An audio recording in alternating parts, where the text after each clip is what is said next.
make haste, Waynes. If you don't, we'll miss the wedding, hooley, food and all. You're here for the wedding, aye? Well, I shall take you on to the house where you may be with the others. My name is Elizabeth, Betty McKinney, and I'm a waiting woman here at Springhill House. Can you understand me, children? Because very often the words we use are different to the words they speak around here.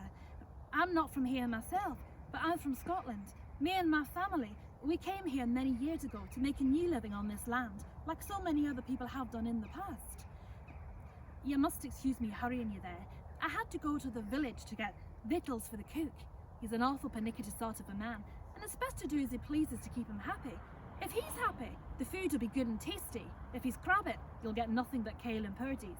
Luckily it was market day, and I was able to get all that was needed. Now, have you been to the house before? Well, the day is the best day for you to visit, for the day is the wedding day of its owner, Master William Conyngham, and his new bride-to-be, Mistress Anne Upton. Now, she has come all the way from Templepatrick in County Antrim to marry him. She lived in a bonny castle there, but she's a brave who's built for her here now. Her father, Master Upton, as part of the marriage contract, an agreement between the two families, he said that she must be built a dwelling house, 2 stories high, of lime and stone. Well, he didn't wish her to be left with nothing, or to come down in the world.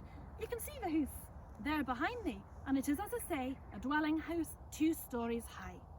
Now, what is good about the house is that there's a good strong basement underneath it, and on the roof there are 2 strong brick chimneys. Now if you look at the roof, you can see that it's good and steep and pitched. They'll now have wet down on house, because the rain just roll right down it. There are 7 windows on each floor, and each floor is filled with glass, something which is very unusual, for glass is very expensive. Inside there's a beautiful staircase. The steps are made of oak and the spindles are made of yew, both good strong woods which are said to last for a very long time. I'd say the staircase will be on this earth longer than you after your eye left it. Outside, it's just as fine. Master Conyngham, his father, he brought this whole townland from the Salters Company about 20 years ago for £200, a powerful sum of money, but mind they've made good use of it. There's a slaughterhouse, there's a turf shed, there's a wash house for the washing of the clothes, and there's an ale house for the brewing of the beer. Master Conyngham, now he has planted orchards and gardens and even a cherry orchard, all for his new bride. What I think is even more romantic is he has even built and planted 2 great long rows of beech trees to make a beach walk right the way down the lowland for him and his wife to walk up and down. Now the estate, it leads down to the village, and the village was built by the Drapers Company when they were first given this land here. Now it's the one long main street lined with houses on either side. There's a market day and a fair day once a month, and that's where I was coming from when I met ye. Springhill House is a bonny house, but it's a brave handling for Mistress Anne, for she is only 16 years old, but now she's a married woman, she'll be in charge of all she sees before her. Her mother will have taught her well, but it will still be a lot for her to manage. She'll have the charge of all of the servants, making sure that we're fed and paid and clothed, and that we're working hard. She'll also be in charge of the estate if Master Conyngham must leave, and if they're blessed with wains, why then as their mother, she'll have to help to raise and educate them. She'll also have the charge of the kitchens, something I wouldn't fancy with that blethering pernickety man in them. She'll have to make sure the pickling and the preserving are being done, and that the cook is not cheating her and the master out of food or money.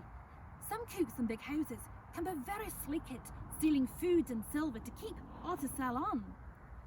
She'll also have to look after the health of all the people here.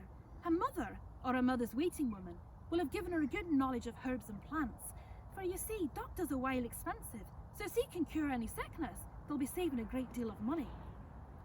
She'll also, in another part of her life, have to dress up and act like a grand lady and entertain all the other great families. I couldn't have all that myself. But she may think on all that the morrow. The day she may just enjoy being married. As I said to you, when she came down the stairs when she was getting married, she looked beautiful. The sun shone through on her locks and turned them to gold.